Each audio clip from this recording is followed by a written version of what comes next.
And she's for the kill. You wanna get a kill? Yeah, deal.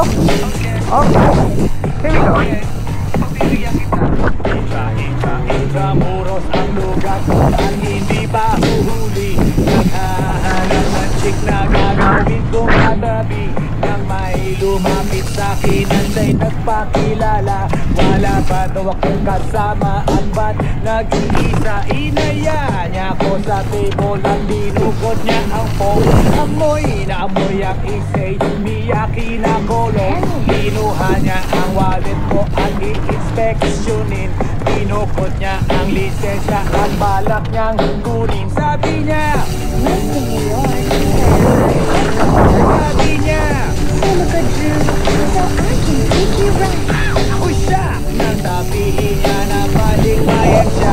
Ang passport niya ay bumayan. Ang sabi ko, wala, uy. Iyon ipakita at ibigay mo na.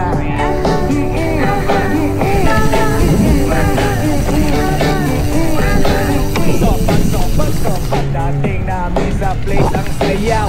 May style and grace, eto na naman po. Ako eke balik sa good old days. Kay gumiling na gumiling para ako ay lituhin. Tumalikod siya sa'kin para meron siyang tamahin. Iskis ang kaya pawin, kaya kung umupo ako ay litong-lito. Bigla siyang tumayo at sumayaw sa harapan. Oh, malupit ang postura. Siya ay Inglesera at mabigat ang itsura. Walang time first at walang time out. Dinala ako ng girlie sa kanyang secret hideout. Ang Andrew E. ay hindi umiinom. Wela, Oh yeah. iyong ipakita at ibigay mo na.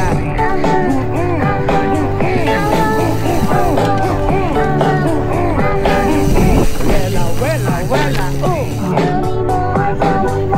iyong ipakita at ibigay mo na.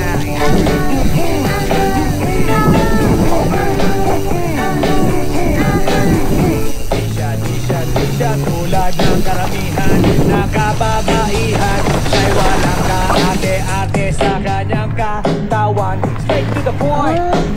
At wala nang ligaw-ligaw. Walang pa keme-keme at walang pa isaw-isaw. Tinanggal nga ang botones, hinubad ang polo shirt. Tinanggal ang kanyang shoes, hinubad ang miniskirt. Oh shit, kahit damit gusto niyang ikabit. Pero Yeah. ako pumayag ko siya. Oh my God. Ay nagalit at nagalit ng nagalit. Ow. Nagalit ng nagalit. Hindi nakatiis kaya kinuha Oh my God. kanyang wallet at ang sabi sa'kin, Magkano ka ba? Laruin mo Barbie ko. Hey, man. Sige na. wela, Tell me more. iyong ipakita. Show me Stop more, recording. show me more. Recording.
Kanya limon Patak, simula silang bago tuloy ang mabuhay